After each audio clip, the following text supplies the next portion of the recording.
आज की कहानी का शीर्षक है मिट्ठू उड़ गया।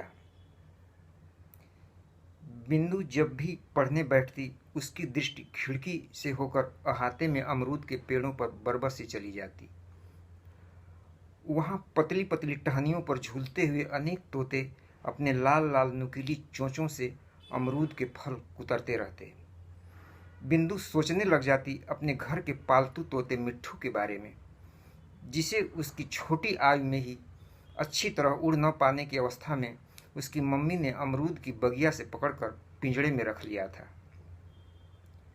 बिंदु की मम्मी उसे नित्य रटवाती चित्रकूट के घाट पर राधे श्याम, हे राम, हे कृष्ण इत्यादि इत्यादि। इतना ही नहीं, मिट्ठू धीरे धीरे अपनी मीठी वाणी से उसका प्रिय बन गया।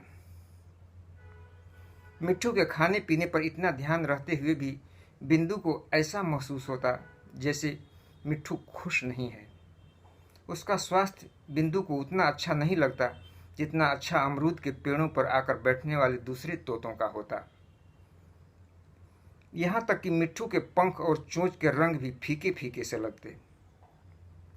ऐसा देखकर कभी कभी बिंदु का दिल पसीज उठता और उसे मिट्ठू के कैद के दर्द का एहसास हुआ था।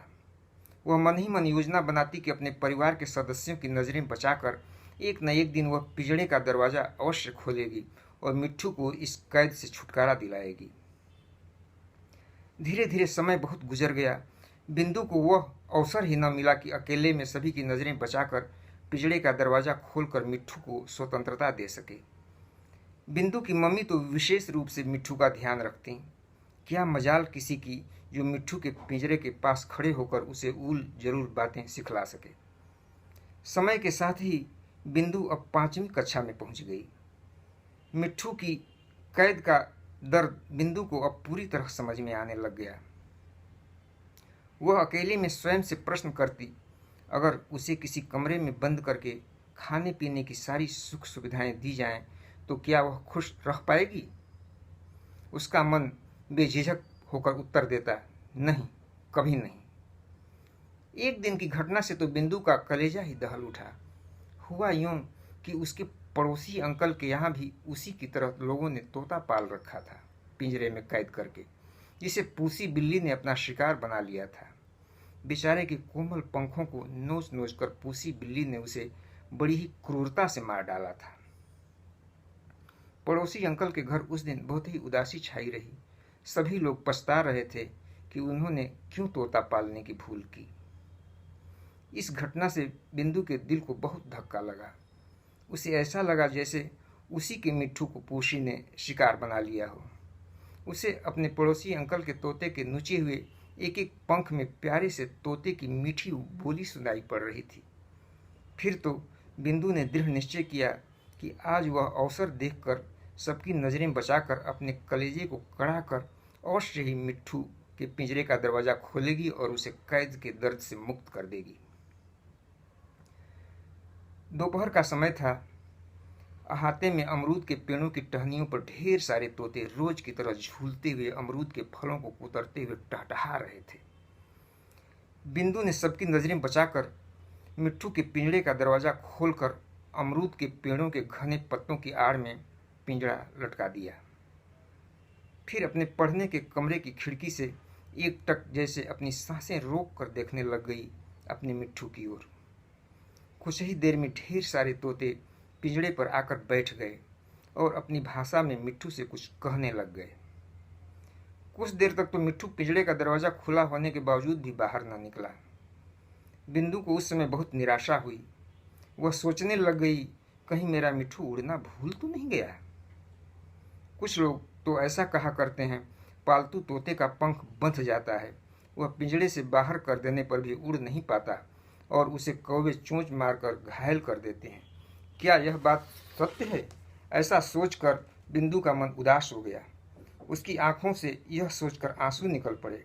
अभी वह यह सब कुछ सोच ही रही थी कि उसने देखा मिट्ठू पिंजड़े से जाने कब का बाहर निकलकर दूसरे तोतों के संग टें टें करते हुए एक पके अमरूद को कुतर रहा है। बिंदु का मन खुशी से झूम उठा। अगले ही पल वह दौड़ी दौड़ी गई और अमरूद के पेड़ से खाली पिंजरा उतार लाई और यथास्थान लटकाकर अपने कमरे में आकर पढ़ने लग गई। मिट्ठू की कैद से मुक्त करके उसका मन बल्लियों उछल रहा था। शाम को एकाएक बिंदु की मम्मी की दृष्टि पिंजरे पर पड़ी तो मिट्ठू को न देखकर उनका दिल घबरा उठा। उन्हें समझते देर न लगी कि हो न हो आज पूसी ने उनके मिट्ठू को भी अपना शिकार बना ही लिया। फिर तो कुछ ही देर में पूरे परिवार सहित पड़ोस में भी यह खबर फैल गई कि पूसी बिल्ली ने बिंदु के तोते को भी अपना शिकार बना लिया।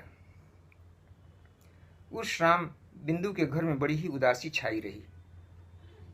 बिंदु की मम्मी तो बार बार एक ही बात कहती, अगर मुझे पता होता कि मेरे मिट्ठू की इतनी कष्टदायक मृत्यु होगी तो मैं उसे पालने की कभी गलती न करती।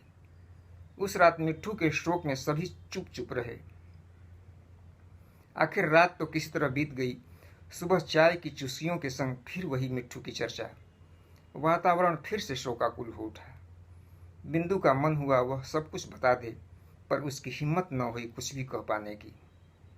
तभी उसे ख्याल आया, अरे अमरूद के पेड़ पर तो तोते आ ही चुके होंगे, शायद अपना मिट्ठू भी आया हो।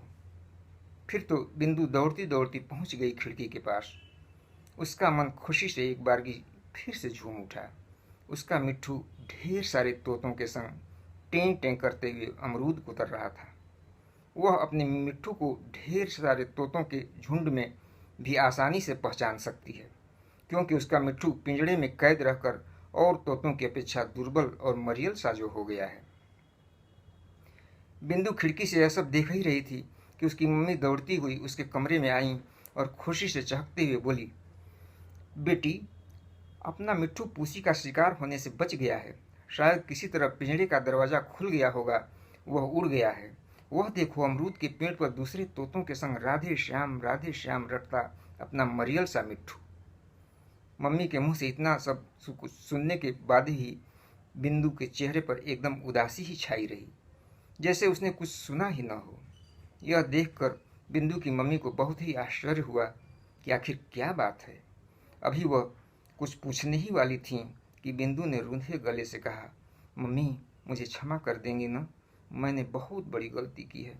तुमसे नज़र बचाकर मैंने ही कल पिंजरे का दरवाज़ा खोलकर मिट्ठू को उड़ाया था। बिंदु की मम्मी इतना सुनते ही उसे गले लगाते हुए बोली, बेटी तुमने कोई गलती नहीं की है।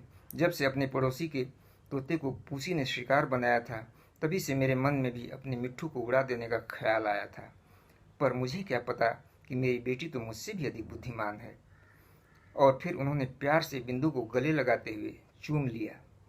उन्हें ऐसा लगा जैसे उनकी बेटी बिंदु ने मिट्ठू को पिंजड़े से कैद से छुटकारा देकर बहुत ही महान कार्य कर दिया हो। ऊपर मिट्ठू पेड़ पर बैठा बोले जा रहा था, राधे श्याम राधे श्याम राधे श्याम राधे श्याम।